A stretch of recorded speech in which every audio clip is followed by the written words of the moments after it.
नेपाल देशको अस्तित्वगत सङ्कटमा जाँदैछ भन्ने विचारधारा अगाडि बढायो। जेन्जी विद्रोह भए पश्चात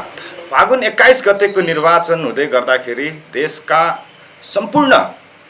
बुद्धिजीवीहरू, नेपाल देशका वरिष्ठ पत्रकारहरू, नेपाल देशका विभिन्न इन्स्टिट्युटका प्राध्यापकहरू, नेपाल देशको भनिने थिङ्क ट्याङ्कहरू, नेपाल देशका विभिन्न आयोगमा रहेका र विभिन्न ब्युरोक्रेट्समा रहेका उच्च पदीयमा रहेका पदाधिकारीहरू र नागरिक आन्दोलनका सर्जकहरू, अग्रजहरू, उहाँहरू सबैजना यो विद्रोहलाई स्वागत गरिरहेका थिए। यो विद्रोह पश्चात भएको निर्वाचनलाई ताली बजाइरहेका थिए। फागुन 21 मा भएको निर्वाचनको भोलिपल्ट जुन भोट काउन्टिङको दिन थियो फागुन 22 गते, 22 गते एकजना व्यक्तित्व, एकजना विचारक, एकजना दर्शनशास्त्री, एकजना राजनीतिक विश्लेषक एउटा यो हो टेलिभिजनमा आज भएको यो निर्वाचन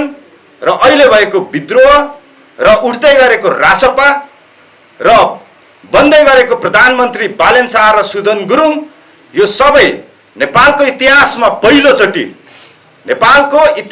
पहिलोचोटि भएको सबैभन्दा डरलाग्दो राजनीतिक घोटाला भएको छ भनेर उहाँले हिम्मतको साथमा दाबी गर्नुभएको थियो। उहाँ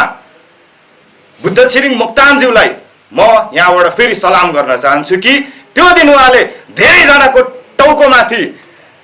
चक्कर आउने गरी एउटा नेपाल देशको मायालाई, नेपाल देशप्रतिको राष्ट्रियतालाई, नेपाल देशप्रतिको आफ्नो राष्ट्र प्रेम भावलाई निडरताका साथमा उहाँले त्यो टेलिभिजन मार्फत बाहिर ल्याउनुभयो। हामीले त्यही दिनदेखि त्यही जगमा नेपालको अस्तित्वगत सङ्कटलाई लिएर राष्ट्रिय मुक्ति क्रान्तिमा हाम्रा सहसंयोजक सीएन थारूज्यूले यो चिजलाई अब हामीले देशलाई सङ्कटबाट जोगाउनुपर्छ,